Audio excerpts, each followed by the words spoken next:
বৃষ্টির মধ্যে ছাতা পড়ছিল, ছাতা ধরে দেখা গেল যখন এটা ওনারা উপস্থাপন করলেন অন্তর্বর্তীকালীন সরকারের প্রধান উপদেষ্টার কাছে, সেটা অনেক পার্থক্য। বিশেষ করে আমরা যে রকম ডিসেন্টগুলো দিয়েছিলাম সেগুলো উল্লেখ করা হয়। সেই জন্য আমরা বলেছি যে it's a breach of trust. এটা হচ্ছে একটা আস্থা যে আমরা রেখেছিলাম, সেই আস্থাটা বিশ্বাসযোগ্যতা তারা এখানে বিশ্বাসঘাতকতা করেছেন, জনগণের সঙ্গে প্রতারণা করেছেন, যেটা আমরা তাদের কাছ থেকে আশা করি। আজকে যে সংকট তৈরি হয়েছে, এই সংকট সত্যিকার অর্থে তৈরি করেছেন বর্তমান অন্তর্বর্তীকালীন সরকার এবং তাদের যে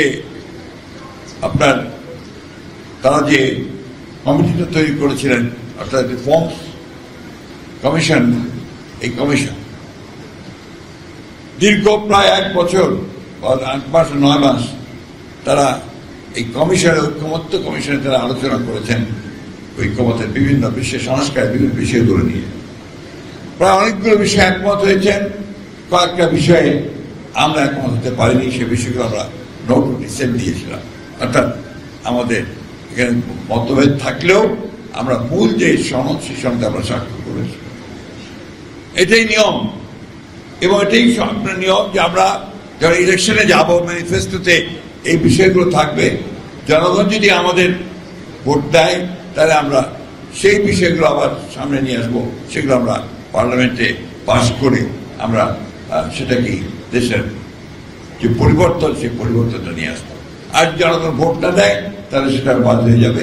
আবার সেটা জনের সাবমিট করা হলো, বৃষ্টি হচ্ছিল, মনে আছে আমরা সনদ স্বাক্ষর 17 তারিখে, সেই দিন বৃষ্টি হচ্ছিল, তার আগে আবার গোলযোগ হয়ে গিয়েছে, সবকিছু লন্ডভন্ড হয়ে গিয়েছিল।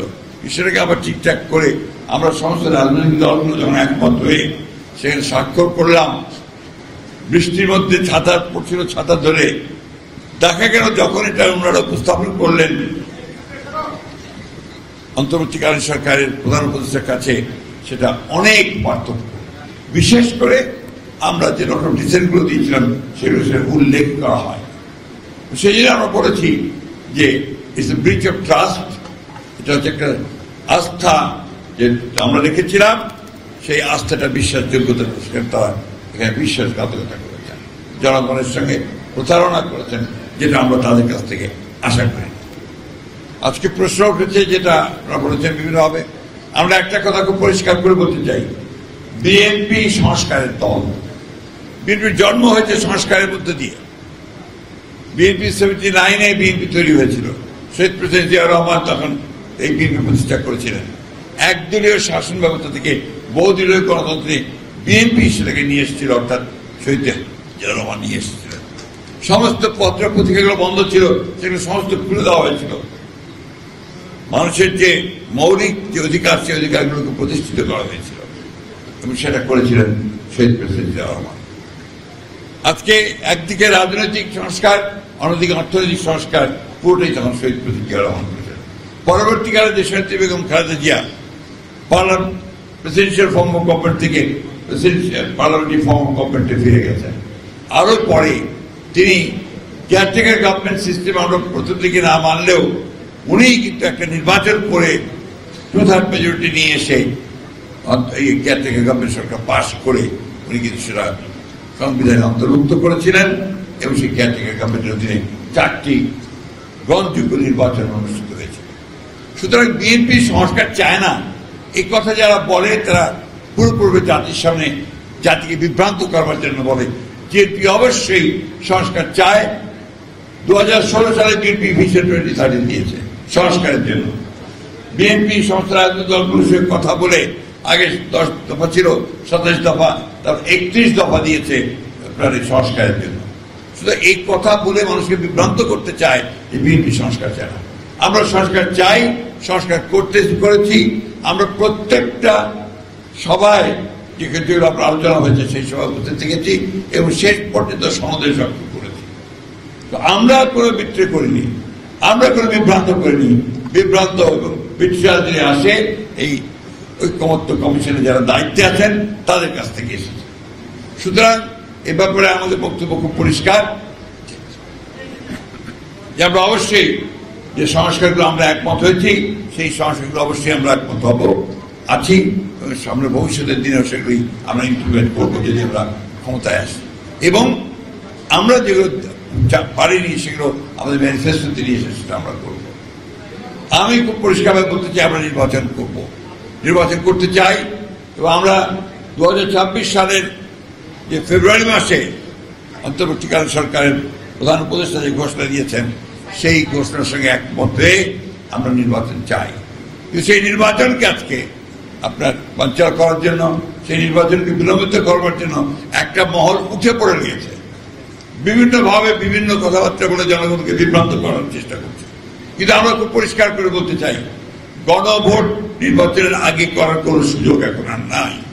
নির্বাচনের দিনই গণভোট হবে সে কথা আমরা পরিষ্কার করে বলেছি। সেখানে দুটো ব্যালট থাকবে, একটি ভোট গণভোটের জন্য, আরেকটি হচ্ছে জাতীয় সংসদ নির্বাচনের জন্য।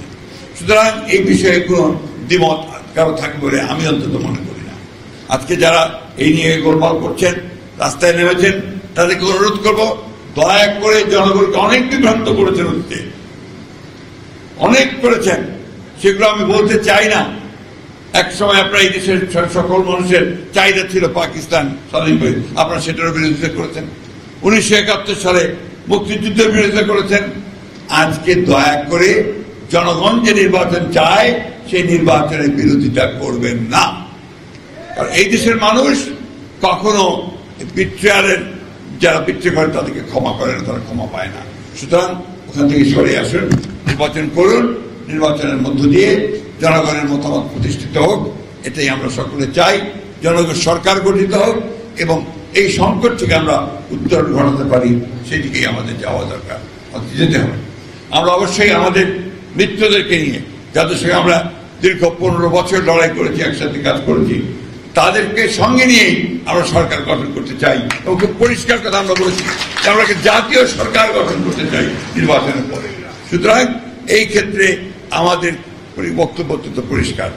আসুন সবাই আমরা এই একসাথে এই নির্বাচনকে রক্ষা করে সামনের দিকে এগিয়ে যাই এবং নির্বাচনকে অত্যন্ত সুন্দর সুষ্ঠুভাবে করে একটা আমাদের জনগণের পার্লামেন্ট, জনগণের একটা সরকার গঠন করি, এটাই আমার বক্তব্য। এবং আবারও সব শেষে আমি রব ভাই আশুর মুক্তি কামনা করছি এবং তাকে আমরা আবার আমাদের মাঝে ফিরে পেতে চাই।